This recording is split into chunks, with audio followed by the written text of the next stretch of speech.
un balado de 37e Avenue. Je me dis vraiment que la magie de la radio, c'est cette capacité-là d'amener l'auditeur avec nous dans un univers spécifique.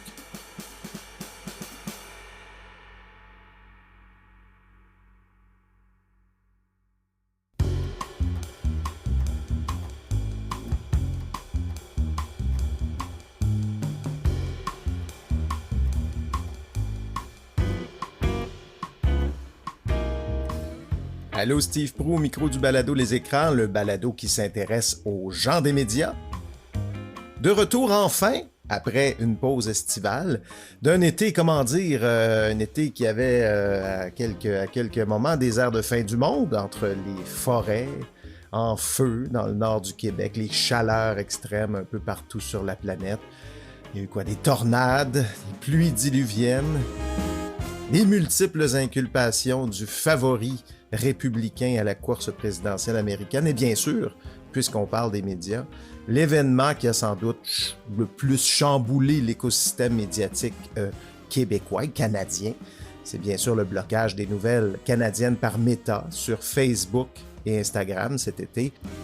Une stratégie qui est en fait la réponse de Meta à l'entrée en vigueur prochaine du projet de loi C-18 qui doit forcer les médias sociaux à verser des redevances aux médias. Toute cette histoire, ça m'a fait un peu réfléchir, je vais vous avouer, tellement que j'en ai fait une publication LinkedIn il y a une semaine, publication qui a suscité quand même pas mal de discussions. D'une publication LinkedIn, j'en ai fait une version 2 qui est devenue une lettre ouverte qui est parue dans le Devoir mardi dernier sous le titre « Médias sociaux, une aberration à corriger » avec comme sous-titre « Va-t-on laisser le continent numérique être nivelé, géré, structuré par des entreprises étrangères et capitalistes ?» Évidemment, je vais mettre les liens vers cette lettre ouverte et vers ce billet LinkedIn dans les notes de l'épisode. Ma réflexion, en fait, était assez simple. La décision de Meta de bloquer les nouvelles canadiennes sur sa plateforme, c'est sans doute tout à fait légal. Hein? Je veux dire, Facebook a le droit, c'est une entreprise privée, elle peut inviter qui elle veut dans son salon, mais ça démontre aussi, une fois de plus, l'absurdité de la réalité actuelle. Actuellement, on laisse des entreprises étrangères qui sont axées sur le profit s'occuper d'infrastructures qui sont devenues une sorte de socle de l'expérience en ligne, de ce que moi j'appelle le continent numérique. Hein? Donc on a ce nouveau continent, nouveau pas si nouveau, mais quand même, et les infrastructures qui gèrent tout ce continent-là sont axées uniquement sur le profit. Moi, je trouve qu'il y a une sorte d'absurdité là-dedans. Et puis je pense qu'il est temps de reconnaître officiellement, et par officiellement, là, je veux dire par nos élus, que l'espace numérique est celui où naissent et meurent les idées, nos idées, les débats, où les gens, qu'ils soient jeunes, qu'ils soient vieux, s'informent, s'inspirent, créent, apprennent, construisent une partie de leur identité. C'est dans cet espace-là qu'on prend des nouvelles de son monde. C'est important tout ça, ce sont des rôles sociaux extrêmement importants. Et puis le continent numérique, aujourd'hui, c'est notre deuxième maison et on ne reviendra pas en arrière. Et bon, dans la lettre que j'ai publiée dans le Devoir, je lançais l'idée de reprendre en main les infrastructures érigées sur ce nouveau continent. Il est peut-être temps, pour reprendre la formule de Jean Lesage, d'être maître chez nous sur le continent numérique en fabriquant, pourquoi pas, un média social public respectueux du bien commun, de nos entreprises, de notre population, de nos lois. Une vraie place publique pour éviter, dans le futur, d'être comme ça à la merci d'une plateforme qui est, si on prend l'exemple de Facebook, ni plus ni moins qu'une opération de captage et de revente de données personnelles. C'est ça Facebook, c'est rien d'autre. C'est pas une place publique. Et je vois pas vraiment pourquoi quelqu'un se battrait pour garder Facebook en vie. Son utilité sociale m'apparaît quand même de plus en plus négligeable. Bon, il y a peut-être Mark Zuckerberg qui va se battre un peu. Bon, cela dit, c'est peut-être la raison qui explique son intérêt pour les arts martiaux mixtes ces temps-ci. On en a beaucoup parlé, ça aussi, cet été, de ce fameux combat hypothétique entre ces deux guignols à la tête de nos médias sociaux, donc Elon Musk et Mark Zuckerberg machin. Bref, on s'en fout du truc. Je pense que se partir une place publique virtuelle, publique, ça m'apparaît un vrai projet de société pour la société d'aujourd'hui. Un peu comme on a fait de la nationalisation de l'électricité au Québec, un projet de société au début des années 60. Bon, ce sont deux projets d'envergure différente, mais quand même. Tout ceci pour dire, chers amis, que cette lettre a fait des petits, et ça a bien l'air que je ne suis pas le seul à avoir pensé à cette idée. Il y a même, je vous l'annonce, un début de mobilisation en place. J'ai eu des discussions fort intéressantes cette semaine en lien avec ce projet de place publique virtuelle, et je peux vous dire que quelque chose se trame. Je risque d'en faire partie. Quel sera mon rôle, je ne sais pas, mais j'aimerais vous en tenir au courant, vous tenir au courant des développements de tout ça dans les prochains épisodes du Balado Les Écrans. Mais, foin de tous ces grands projets pour l'instant et passons au sujet qui nous occupe aujourd'hui pour cet épisode, et c'est l'avenir de la radio et plus globalement du monde de l'audio. Au début de l'été, le pôle média HEC a publié les résultats d'une vaste étude sur la radio. Une étude qui a été initiée par le diffuseur public italien, la RAI, et menée par un consortium de chercheurs universitaires de la Sorbonne, de Sienne, de Rome, et ici au Québec par le pôle média HEC, en particulier par Sylvain Lafrance, le directeur du pôle média, et Louise-Hélène Paquette, chercheur associée au pôle média HEC et professeur et consultant. Tout ce beau monde s'est donc rallié autour d'une question de départ: comment on assure la pérennité de l'industrie de la radio dans un monde de l'audio qui se transforme très très vite. Pour nous en parler, je reçois donc le directeur du pôle média HEC, Sylvain Lafrance.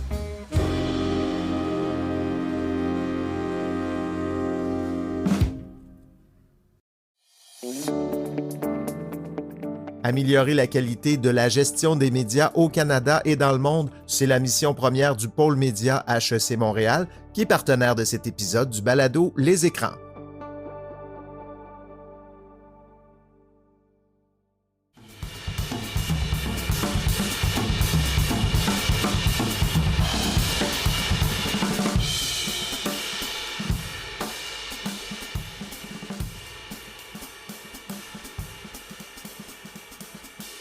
Sylvain, c'est la première fois qu'on se rencontre officiellement. Tu diriges aujourd'hui le pôle média HEC Montréal. Pour commencer, qu'est-ce que c'est ça, le pôle média? Ben, le pôle média, dans le fond, c'est un centre de recherche, d'enseignement et de transfert sur l'univers des médias qu'on a créé au moment où j'ai quitté Radio-Canada, il y a déjà plus de 10 ans. C'est toi qui l'as fondé, là. Oui, absolument, parce que HEC m'avait approché pour dire, écoute, on veut s'intéresser aux questions des médias. Est-ce que, dans le fond, tu pourrais nous proposer quelque chose? J'avais travaillé avec un prof d'HEC, un chercheur qui était là à ce moment-là. Puis on avait créé ça en se disant, bon, on veut s'intéresser à l'industrie des médias. On comprenait sur le plan économique, HEC est une école de gestion, donc sur le plan économique, il y avait des grands problèmes de l'industrie des médias.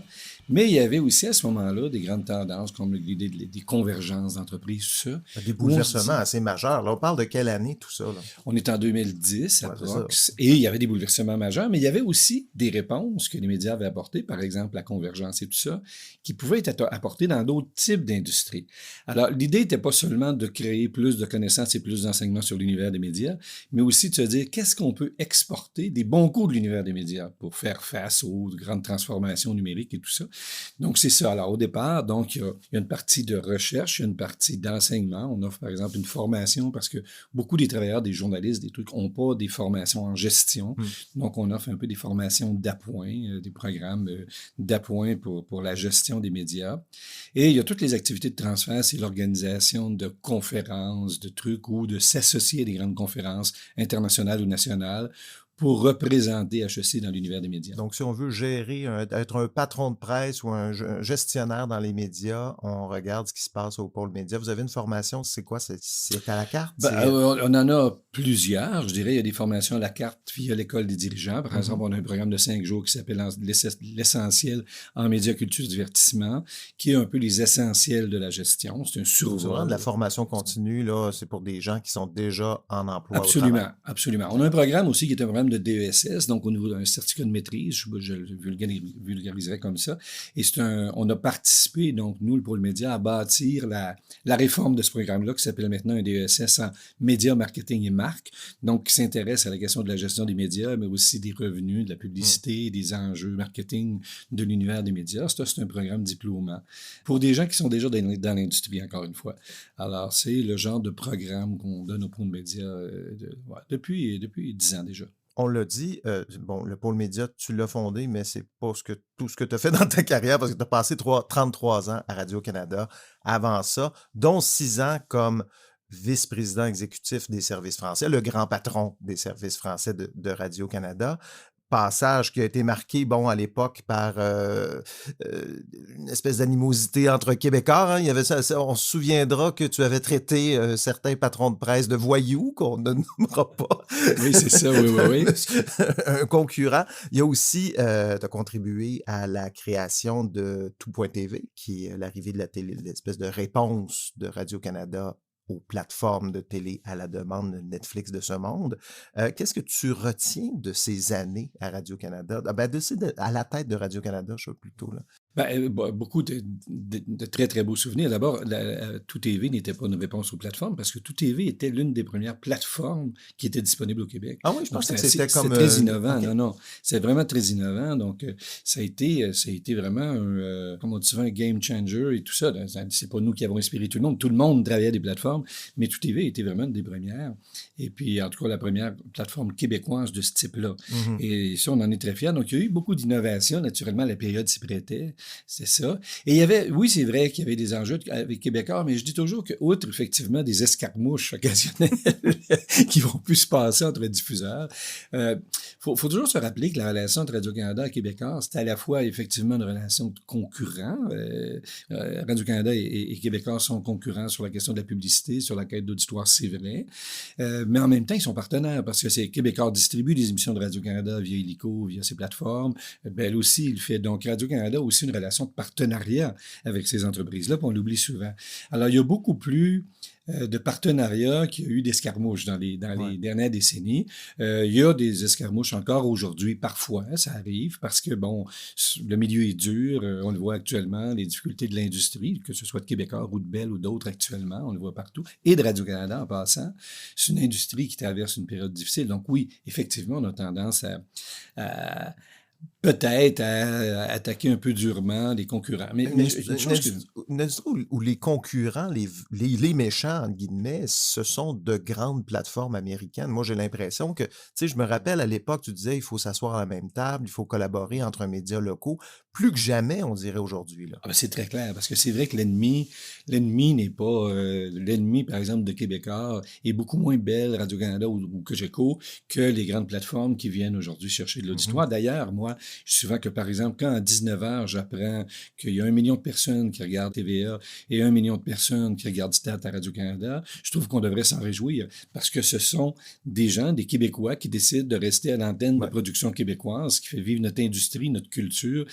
Et la télévision est un média extrêmement puissant au Québec, ne serait-ce que par son immense pénétration. En fait, c'est intéressant parce que la télévision au Québec, c'est probablement le marché au monde ou l'un des marchés au monde qui réussit le mieux à retenir son auditoire domestique. C'est fascinant.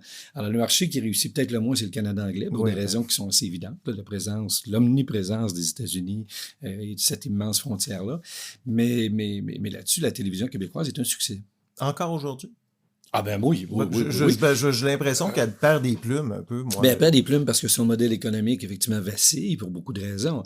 Mais l'écoute de la télévision est encore solide. Puis moi, je dis souvent, le téléviseur a un problème, la télévision va bien. C'est-à-dire qu'il y a des gens qui écoutent la télé sur toutes sortes de plateformes, ils écoutent la télé sous des formes nouvelles aussi, mais nos productions télé ont encore beaucoup d'impact. Et la télévision a encore beaucoup d'impact au Québec. Il faut faire attention. Tu sais, c'est encore des revenus extrêmement importants, c'est encore beaucoup d'écoute, c'est encore un impact majeur sur la culture au Québec. Mais on est ici aujourd'hui pour parler de la radio, parce que la raison pour laquelle je t'invite, c'est cette étude qui a été initiée par la RAI en Italie, qui est la télévision publique, le média public italien. l'étude s'intitule Les habits neufs de la radio. Est-ce qu'on a voulu faire un petit peu, explique-nous ce que vous avez voulu faire avec cette étude-là. Bon, les racines de ça, en fait, c'est que la RAI, qui est un peu de Radio-Canada des Italiens, là, voulait préparer son plan stratégique de radio. C'est ça le point de départ, il y a 2 ans. Et il voulait savoir qu'est-ce qui est en train de se passer et qu'on ne doit pas échapper dans le monde de la radio, de l'audio. Qu'est-ce que nous, les Italiens, on doit tirer de ça et quel doit être notre plan long terme de radio? Alors, ils ont décidé de fabriquer cette vaste étude, c'est le service de recherche de la RAI, qui ont créé un groupe de chercheurs, de Français et Canadiens, parce qu'ils voulaient avoir aussi une vision nord-américaine de l'affaire. Alors, ils nous ont contactés. Moi, c'est des gens que je connaissais déjà de l'époque de Radio-Canada, tout ça. Ils nous ont contactés en disant, écoutez, SKHEC, vous pourriez être notre partenaire dans ça pour essayer de comprendre toute la partie nord-américaine de cette affaire-là. Et on aimerait avoir vraiment une vision d'ensemble de ce qui est en train de se passer dans le monde de l'audio. Fabriquer une espèce d'état des lieux général de comment ça va l'audio. Et c'est un peu le point de départ de cette étude-là. Ça a été extrêmement intéressant à faire. Et je pense que ça devait être au départ un document pour le conseil d'administration de la RAI. Et c'est devenu un livre qui s'appelait pas là-bas Les habits neufs de la radio. Il s'appelait Écosystème audio-sono parce que c'est un livre qui est pas bien Une brique, précisons-le, c'est un volumineux volume. Là. Volumineux volume, 600 pages. Oui, c'est un gros tour d'horizon, la version italienne. Oui. Par la suite, l'Union européenne de radiodiffusion trouvait ça très intéressant, nous a demandé une version en anglais. Et nous, on se disait, il faut absolument une version française, naturellement. HEC est une école francophone. Et on a fait un sommaire exécutif plus adapté à notre marché, des chiffres plus québécois, canadiens, nord-américains, qu'on a publié il y a 2 ou 3 mois. Ce que j'ai lu. Et donc, on parle de la radio, mais on parle plus globalement de l'univers de l'audio. Qu'est-ce que ça inclut, l'univers de l'audio? Évidemment, les balados, mais c'est quoi cet univers-là? Ça, c'est drôle parce que c'était une des premières questions qu'on avait à se poser. On parle de quoi au juste? Parce que ça touche quoi? Et c'est très, très large. On s'est dit, dans le fond, tout ce qui est aujourd'hui, qui passe d'abord par l'audio. Alors, ça va des chaînes musicales, par exemple des Spotify de ce monde ou de Stingray. Ça va même à Alexa et Siri, avec quoi les gens communiquent aujourd'hui. Ça va au livre audio, ça va au balado beaucoup. Alors, qu'est-ce qui est en train de se passer? Parce que tout ça, dans le fond, au niveau de l'économie de l'attention, donc du fait qu'on va chercher l'attention des auditeurs, tout ça devient une concurrence de la radio. Tout ça devient un moment où on n'écoute pas la radio parce qu'on écoute une balado, on écoute de la musique sur Spotify, on fait comme ça. Et effectivement, une des premières grandes conclusions qui est venue très vite, c'est que l'industrie de la radio, puis on a souvent, nous, on est une école de gestion, donc on regarde souvent comment on veut l'industrie, comment on inspire l'industrie. Alors, l'industrie de la radio doit comprendre que depuis quelques années, elle a vraiment changé de monde, elle a vraiment changé d'industrie. Elle est maintenant dans l'industrie de l'audio. Alors, beaucoup de joueurs se sont placés, je pense à Radio-Canada ou même à Québécois avec Cube et tout ça, qui se sont placés pour dire on doit avoir des balados, on doit avoir des radios en ligne, on doit avoir des choses comme ça. Et c'est effectivement ce qu'il faut faire partout, c'est-à-dire que si les producteurs de radio ne sont pas en train de devenir des producteurs généralistes de l'audio, ils sont en train de passer à côté de leur industrie. Et leur nouveau concurrent, c'est la presse qui fait des balados, le Devoir qui fait des balados, le New York Times qui fait des balados, et beaucoup de monde aujourd'hui qui se lance dans... Et vous faites des balados. Donc, beaucoup de monde qui se lance dans l'industrie du balado, qui le font parfois en collaboration avec des radios, parfois pas. Mais la radio est encore la reine de cet univers-là de l'audio avec, je dirais, 55% de l'écoute de l'audio, c'est de la radio telle qu'on la connaît, de la radio conventionnelle. Mais 55%, c'est pas tant que ça, si on compare à il y a 10 ou 15 ans. Moi, j'ai l'impression que la radio est en train de vivre le même changement de paradigme que la télévision traditionnelle quand sont apparues les chaînes spécialisées, les plateformes de Netflix, etc. Là. Très exactement. Très exactement. Je dirais qu'un des grands bouleversements dans l'univers des médias au début du siècle, c'est l'arrivée des plateformes. Parce que c'est arrivé tout d'un coup. L'Internet, on le voyait monter un peu, mais l'arrivée des plateformes, c'est arrivé tout d'un coup. Au milieu de la nuit, on s'aperçoit qu'il y a des plateformes. En quelques années, YouTube était devenu la chaîne la plus regardée dans le monde. Absolument. Et ça échappait à tout notre univers de réglementation. Et c'est venu bousculer tout notre système réglementaire, notre système de financement, nos modèles d'affaires. Ça a tout bouleversé, mais très, très, très rapidement. Ça a été un choc incroyable pour le monde de la télé. Et dans le fond, ce qu'on dit, c'est dans le monde de la radio, il se produit aujourd'hui le même phénomène. La radio était un peu protégée de ça. Puis, et ça pose un certain nombre de problèmes parce que je pense que on a tout le monde, y compris les gouvernements, les organismes de financement, prennent encore un peu aujourd'hui la radio pour acquis. Ah oui? Bonne vieille radio est là, tout ça, mais on a beaucoup moins de programmes de financement pour la radio, pour l'audio qu'on en a pour le visuel. Et je comprends que la télévision coûte très cher, je comprends que les séries documentaires coûtent très cher en télévision. Cela dit, la radio, on peut dire qu'elle va bien sur le plan de l'écoute, que sur le plan financier, il y a encore des radios qui s'en tirent très, très bien. Mais il reste que pour que ça se produise, si on regarde l'histoire de la radio des 30 dernières années au Québec, il y a quand même des fonctions qui ont été beaucoup diminuées. Il y avait dans toutes les stations régionales des grandes salles de nouvelles de 12 à 15 journalistes. Il y avait des stations régionales qui avaient des hélicoptères, je me souviens, à Hall. Un hélicoptère pour la radio. Oui, parce que moi, j'ai commencé à CKCH. Je trouve que j'ai commencé dans une radio qui n'existe plus, sur une fréquence qui n'existe plus, dans une ville qui n'existe plus. je dois être très, très vieux. Mais à CKCH, il y avait un hélicoptère et il y avait une grande salle de nouvelles. Et alors, imagine, c'était une radio régionale. Alors, tout ça, naturellement, on a réduit beaucoup les dépenses de la radio depuis ce temps-là. Donc, la radio a perdu certaines de ses fonctions, pas seulement pour des raisons financières, mais parce que les chaînes d'infos continues sont arrivées, tout ça s'est passé. Je dirais que pour moi, le 11 septembre 2001 était un moment extrêmement important parce que c'est le moment où les grands événements qui, jusqu'à des années 90, étaient suivis à la radio, si je reculais un peu, je prendrais l'exemple de la crise d'octobre, c'est un événement qu'on vivait à la radio, alors que septembre 2001, on l'a vécu à la télé. C'est vrai. Et à partir de là, la télé est devenue extrêmement importante dans l'actualité, dans le présent, dans tout ça. Mais ça veut dire que la radio a perdu sur des fonctions essentielles. Alors aujourd'hui, il y a ce que j'appellerais un juste retour des choses, pour moi qui est un vieux radio bum, là, tu sais, il y a un juste retour des choses que la radio reprenne sa place dans beaucoup de fonctions qui sont très importantes. Quelles fonctions, par exemple? Ouais, notamment dans les émissions d'analyse de l'actualité. Je regarde Radio-Canada ou même le 98.5 à Montréal, sont en hausse actuellement. Comme beaucoup de stations parlées à travers le monde sont en hausse actuellement, alors que les stations musicales sont en baisse, probablement avec la concurrence de Spotify et de toutes ces chaînes-là maintenant. Les radios parlées occupent une très bonne place aujourd'hui. Les émissions on a l'impression que d'analyse. c'est un peu... Parce que c'est ça, la voix, le parler, et ce qui différencie, parce qu'on peut pas une radio ne peut plus concurrencer Spotify au chapitre de la musique, ça n'a pas de sens. Là. On n'écoute plus la radio pour se tenir au courant de la musique. Non, puis Spotify, t'as pas les publicités, t'as pas tout ça, donc à la limite, si tu veux juste écouter de la musique, c'est quand même un service intéressant.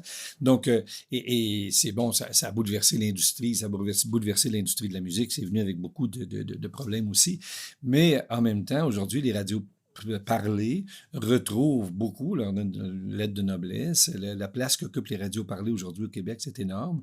Et ça, c'est une chose importante. Peut-être parce que la voix, tu sais, dans une période qui est très anxiogène, où il y a une fatigue de l'actualité, et où, en plus, l'attention des auditeurs est plus difficile à capter. On le voit par la lecture, par tout ça. La radio est un médium simple, une voix qui, sans créer trop d'anxiété, vous raconte une histoire.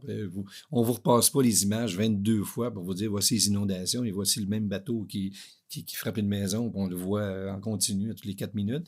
La radio est moins anxiogène, je pense, que la télé pour ça. Et face à la fatigue, ce qu'on appelle la fatigue informationnelle aujourd'hui qu'on vit tous, parce que la guerre en Ukraine, parce que le réchauffement de la planète, parce que beaucoup de choses, la radio réussit à en parler en étant beaucoup moins anxiogène, je pense. C'est vrai. Ça, c'est une opinion personnelle, mais... Il y a aussi le fait que dans certaines petites localités, il existe encore de petites radios locales qui sont parfois le seul média qui reste dans ces petites villes-là. Absolument. Et d'ailleurs, les radios locales vont assez bien. Encore là, ils ont dû réorganiser leur modèle d'affaires et tout ça, mais les radios locales vont assez bien. Mais moi, je dis là-dessus attention parce que avec l'intelligence artificielle, avec tout ce qui existe maintenant, Spotify ou d'autres joueurs pourraient très bien lancer des radios locales complètement conçues par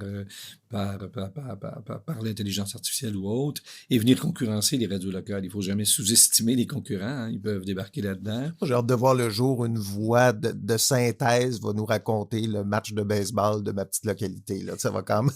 Oui, non, c'est vrai, ça n'arrivera pas, c'est vrai, mais en même temps, comment on va faire pour la financer, la radio de votre localité, si elle a de la concurrence de partout, ce soit simple. Et c'est là-dessus que, moi, je pense qu'il y a dans cette étude-là qu'on a faite sur la radio, tu sais, peut-être, je disais tantôt, il y a une grande conclusion qui est donc, ce monde-là, maintenant, ce n'est plus le monde de la radio, c'est le monde de l'audio. Il y a une deuxième conclusion, c'est qu'il y a un enjeu culturel majeur qui se cache derrière ça. Parce que la radio a été tellement importante dans les dernières années pour faire découvrir la musique, pour l'information régionale, pour l'analyse de l'actualité, pour plein de choses. Et voici que subitement, il arrive plein de concurrence et que les structures de financement de la radio n'ont jamais été créées pour faire face à des concurrences comme celle-là. C-18, par exemple, la loi qui amène les plateformes à payer, n'exclut pas la radio, mais n'a pas réfléchi très spécifiquement au problème de la radio, ou pas assez, à mon avis. Et je pense qu'on doit aujourd'hui se poser la question, parce qu'on la prend un peu pour acquis, mais qu'elle est tellement importante dans le quotidien des citoyens, à la fois pour l'info locale, à la fois pour la musique, à la fois pour l'analyse de l'actualité, à la fois pour la publicité en passant, parce que la publicité locale, il faut qu'on l'entende. Si on veut que nos marchands locaux réussissent à concurrencer Amazon et tous ces gens-là, il faut qu'on sache que nos marchands locaux offrent. Alors, cette question-là de la publicité est très importante dans mon avis. Ce n'est pas exclu. Les médias font aussi partie de l'économie du pays et on a, avec Amazon et tout ça, le même danger qu'on a avec Spotify sur le plan culturel. C'est-à-dire que c'est notre économie qui fuit. Il faut que les radios aussi participent à maintenir l'économie des entrepreneurs régionaux. Un peu victime de son histoire. Ça fait quoi, presque un siècle qu'on a la radio. On la voit plus. On la voit, on l'a jamais vue, mais comme elle fait partie des meubles, tout simplement. Donc, on n'y pense plus, puis on pense pas qu'il y a des défis. Mais effectivement, l'audio, on en a parlé un petit peu. Un des chiffres qui ressort de l'étude, c'est le fait qu'on se met quand même plus de choses dans les oreilles aujourd'hui qu'il y a quelques années. Vous dites 45 minutes de plus par semaine d'écoute audio. Et là, ça inclut balado, musique en streaming et radio. Mais bon, quand on regarde un peu ces chiffres-là, on constate quand même le déclin de la radio. C'est moins, ce que j'ai lu, moins 23 minutes de déclin de radio traditionnelle. 1h12 de plus de croissance du numérique, ce qui nous fait un net de 45 minutes. Mais il y a un déclin quand même. Le téléviseur a beaucoup plus de problèmes que la télévision parce qu'on regarde la télévision sur d'autres supports que le téléviseur. C'est un peu vrai pour la radio. C'est-à-dire que quand on écoute la radio sur le web, on écoute quand même de la radio. On a changé de support et peut-être que le récepteur radio a un problème très sérieux actuellement. Mais je pense qu'on continue d'écouter de l'audio et que pour autant qu'on sait tous tirer notre épingle du jeu, d'abord, les producteurs, les diffuseurs de radio, les grandes entreprises qui diffusent la radio, mais aussi ceux qui créent de la balado, comme vous, comme les journaux maintenant, comme ceux qui en créent. Si on crée des contenus qui sont intéressants, on va retenir nos auditoires. Naturellement, puis on regarde en passant sur la balado, une donnée qui nous a énormément surpris, c'est à quel point les jeunes sont présents dans la balado, dans l'audio. Ça nous a quand même surpris, et pas seulement sur des balados musicales. Et ça, c'est très intéressant à voir. Et il y a là-dedans une très bonne nouvelle. Les jeunes sont présents sur la plateforme. Il y a une petite mauvaise nouvelle qui se cache dedans, c'est qu'ils ont accès à des plateformes mondiales, ils écoutent beaucoup en anglais. Alors, est-ce qu'on va pouvoir les retenir à l'antenne de balados qui sont conçus en français au Québec ou en langue française de toute façon? Ça, on n'est pas... Il va falloir qu'on travaille fort pour réussir ça, parce que ça, c'est un vrai défi. C'est pour ça que je dis un enjeu culturel qui est extrêmement important, dont on ne parle pas assez, parce qu'on parle beaucoup de l'enjeu culturel du monde de la télé, de l'enjeu sur la démocratie, du problème des médias écrits, mais il y a aussi un enjeu extrêmement important aujourd'hui qui se passe dans l'audio, dans la radio, et auquel on doit absolument s'attarder, parce que c'est extrêmement présent dans la vie des gens aujourd'hui. Il y a un pourcentage incroyable de Canadiens qui écoutent de la radio d'une manière ou d'une autre, ou de l'audio d'une manière ou d'une autre. Donc, c'est vraiment très présent dans la culture quotidienne de tout le monde et beaucoup dans la culture régionale et beaucoup dans la culture musicale. Si tu avais à gérer aujourd'hui une radio privée, disons, on n'en nommera pas, mais une radio parlée privée, quel genre de coup de barre on donnerait pour s'adapter à ce nouvel écosystème de l'audio qui s'en vient? Mais d'abord, probablement une sorte je ne vais pas dire de multiplication, c'est peut-être exagéré, mais d'ajout des plateformes, s'assurer qu'on est présent sur des plateformes, par exemple balado, tout ça. Ce que, en passant, les diffuseurs canadiens font quand même généralement assez bien. Mais ça, c'est une vraie chose. Est-ce qu'on est présent sur les autres plateformes? Est-ce qu'ils font du contenu pour balado? Parce que souvent, ils font un peu comme on faisait au début du web, on prend les articles de l'imprimé puis on le met sur le web. Aujourd'hui, on prend les émissions de radio puis on les met en balado. Oui, puis ça, c'est pas vraiment une très bonne idée à mon avis parce qu'il faut réussir à recréer une sorte de magie de l'audio qui est importante. Moi, il y a une affaire que je raconte souvent. Quand j'étais jeune, vous disiez que vous venez d'une petite ville, moi aussi. Je viens de l'Outaouais, puis j'étais à Maniwaki. Puis la radio qu'on écoutait, c'est la radio de Mont-Laurier. Il y a une radio AM qui était une affiliée de Radio-Canada, donc il y avait les grandes émissions de Radio-Canada, les nouvelles de Radio-Canada, mais beaucoup d'émissions locales. Et moi, j'étais fasciné par cet univers-là de la radio. Je me disais... j'étais convaincu dans ma tête d'enfant, moi, que René Lévesque, Pierre-Éliott Trudeau, Jacques Brel, Michel Richard et Robert Charlebois étaient tous à Mont-Laurier dans un studio et que le party était pris, tu sais. Et ça m'a pris presque 20 ans à comprendre que j'avais complètement raison. C'est-à-dire, c'est ça la magie de la radio, c'est de réussir à créer ce lieu-là où quand tu écoutes, tu as l'impression d'entrer dans un café, dans un truc, dans un univers qui a son propre esprit, qui a son propre... Alors, c'est comme entrer vraiment dans un café où on est content parce qu'on connaît tout le monde, puis on salue tout le monde. Et c'est un peu ça, la radio, cet univers-là. Comment on va réussir à recréer en balado? On le réussit déjà très bien parce qu'on crée l'intimité d'une conversation, ce qui ressemble un peu à ce que je décris. Mais effectivement, prendre une émission qui est faite pour le direct, tu sais, la mettre en balado, oui, c'est intéressant, mais c'est pas le plus intéressant. Le plus intéressant, c'est de continuer de travailler à créer un univers qui fait que quand je commence à écouter la balado, je suis assis avec toi, puis je te suis dans ton affaire, puis tu viens de m'apporter dans ce monde-là. Et ça, c'est extrêmement important. Et c'est ça, la radio, c'est cette magie-là qu'il faut réussir à recréer. Alors moi, je ferais, pour répondre à ta question, qu'est-ce que je ferais? J'essaierais de vraiment d'inventer des balados qui reproduisent cette magie-là puis qui amènent les gens dans une espèce d'univers qui, je ne veux pas dire qu'il fait fuir leur univers réel, mais qui les amène comme s'ils allaient prendre un café avec quelqu'un pour parler d'un sujet calmement. Et je me dis vraiment que la magie de la radio, c'est cette capacité-là de s'adresser seulement à l'oreille, seulement à l'imaginaire et d'amener l'auditeur avec nous dans un univers spécifique. Moins de comptables à la tête des radios, plus de magiciens. Ah, très clairement. Et ça, en passant, oui, parce que dans l'histoire des médias, moi, je pense que un des grands bouleversements, on a beaucoup parlé du numérique, on a beaucoup parlé de beaucoup de choses. Un autre des grands bouleversements qu'il y a eu dans le monde des médias, c'est que les médias, là, dans les années 50, 60, 70, appartenaient à des gens de médias. Hein, il y a M. Pierre Pelladopère, on dit qu'il aimait l'odeur de l'encre et du papier, puis il allait visiter l'imprimerie à cause de ça. Puis les patrons de radio, moi, je me souviens, qui étaient des gens là, qui adoraient la magie d'un studio. Puis là, tout à coup, les entreprises médiatiques ont été intégrées dans des grands groupes qui ont plusieurs fonctions, des télécoms, des trucs, des affaires. Puis on s'est mis à comparer les marges bénéficiaires des médias avec les marges bénéficiaires des télécoms. Puis on a dit, ben, les médias, c'est dans le fond, c'est un peu le canard boiteux de notre affaire parce qu'ils font seulement 5 % de marge, alors que si je vends des frigos, j'en fais 30. Mais les médias ne peuvent pas être vus comme ça. Mais le jour où ils ont été intégrés dans des grands groupes, ils sont devenus subitement une espèce de problème.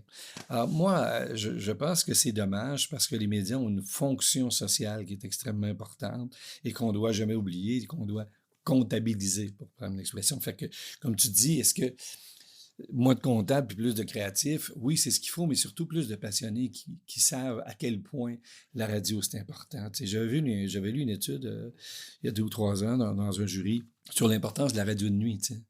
Je sais pas, là, c'était en France, puis il disait, il y a 4 millions de personnes qui vivent seules en France, et là-dessus, il y en a, je sais pas combien, qui sont là la nuit, qui sont complètement seuls. Et à quel point l'accompagnement de la radio, là, c'est pour eux le dernier fil qui les retient à leur société et à quel point ça, c'est important. Tu sais. Alors, on a fini par tuer, c'est ce que l'étude disait un peu, on a fini par tuer la radio de nuit en disant c'est pas rentable.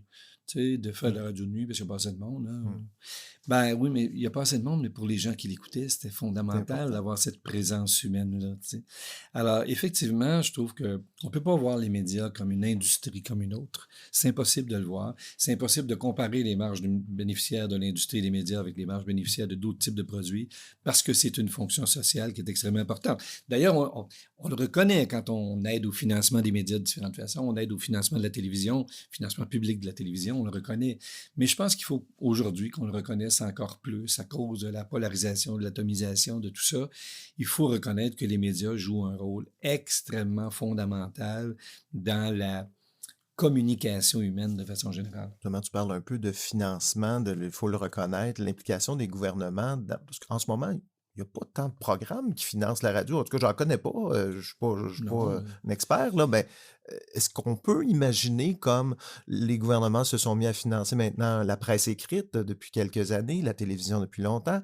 Est-ce qu'on pourrait imaginer une implication des gouvernements dans l'économie de la radio? Ben moi, je souhaite que oui, surtout de la radio et de l'audio. Parce que, prenons le cas, par exemple, des livres audio. Alors, les livres audio, c'est encore, on peut dire, c'est encore pas tout à fait répandu, mais c'est une croissance de 20 ou 23% par année, ce qu'on a vu dans l'étude. Écoutez, c'est énorme. Ça veut dire que l'industrie du livre va connaître un impact très important dans ça. Alors, il faut soutenir l'industrie du livre audio, comme il faut soutenir les émissions d'information audio, qu'elles soient à la radio ou qu'elles soient dans des balados.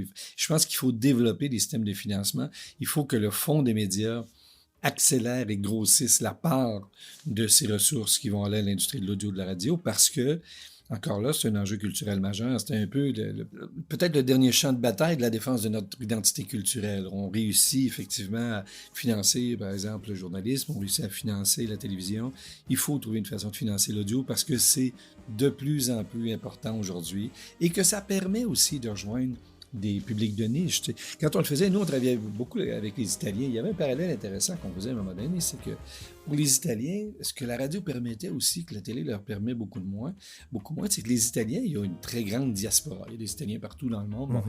Et la RAI, il aimerait bien parler à tous les Italiens de la planète. La radio le permet à des coûts qui sont pas si grands. La balado le permet à des coûts pas si grands. Le livre en italien peut être écouté par beaucoup de gens qui sont partout dans le monde. Donc, il y a une vraie capacité de rejoindre la diaspora italienne. Et pour ça, pour les Italiens, c'est une chose importante.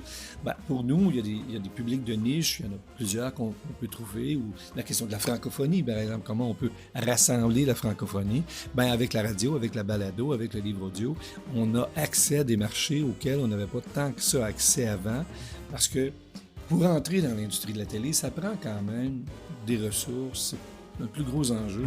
Alors qu'entrer dans l'industrie du son, il n'y a pas beaucoup de barrières à l'entrée actuellement. C'est un investissement beaucoup moins grand, c'est beaucoup plus simple.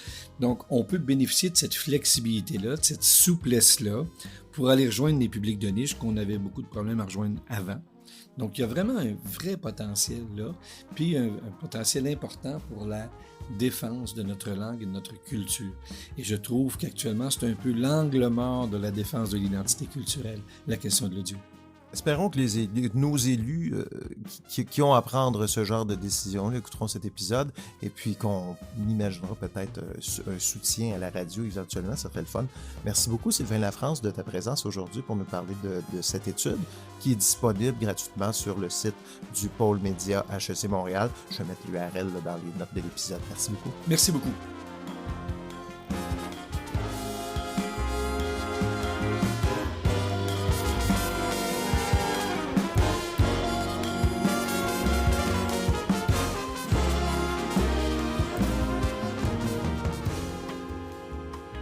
Ben voilà, c'est tout pour cette semaine. Merci d'avoir été là. Et je mentionne au passage que si vous voulez recevoir les auteurs de l'étude dans votre organisation, dans votre entreprise, ils vont commencer cet automne à offrir des conférences en entreprise qui portera sur les faits saillants de l'étude sur l'avenir de la radio. Pour terminer, je vous invite, comme toujours, à poser un geste pour le balado. Suivez l'émission, donnez-lui une note sur Apple Podcasts, Spotify, YouTube, la plateforme de votre choix. C'est un moyen d'aider ce balado à se faire connaître par plus de gens. Bon, je vous invite généralement à vous abonner au groupe Facebook du balado Les Écrans, mais savez-vous quoi? Je ne vais pas le faire. Parce que, bon, je vais être honnête avec vous, moi, Facebook, je commence à être un petit peu tanné. Et le groupe Facebook que j'avais lancé risque de disparaître et les événements récents ne sont pas étrangers à tout ça. Le groupe risque de disparaître. Et moi-même aussi, je vous dirais, sur cette plateforme que je fréquente de moins en moins, qui risque encore d'être pendant un certain moment une sorte de carnet d'adresses pour entrer en contact avec mes proches, mais je ne vais pas faire de vieux os sur Facebook, je pense bien. Je suis tranquillement en train de déménager mes pénates ailleurs. Je vous invite plutôt à vous abonner à l'infolette Les Écrans. Il va sans doute y avoir des choses intéressantes à lire ces prochains mois. On s'inscrit sur lesécrans.ca. Je m'appelle Steve Proulx. Le balado Les Écrans est une production de l'agence de contenu 37e Avenue. Je vous dis à très bientôt.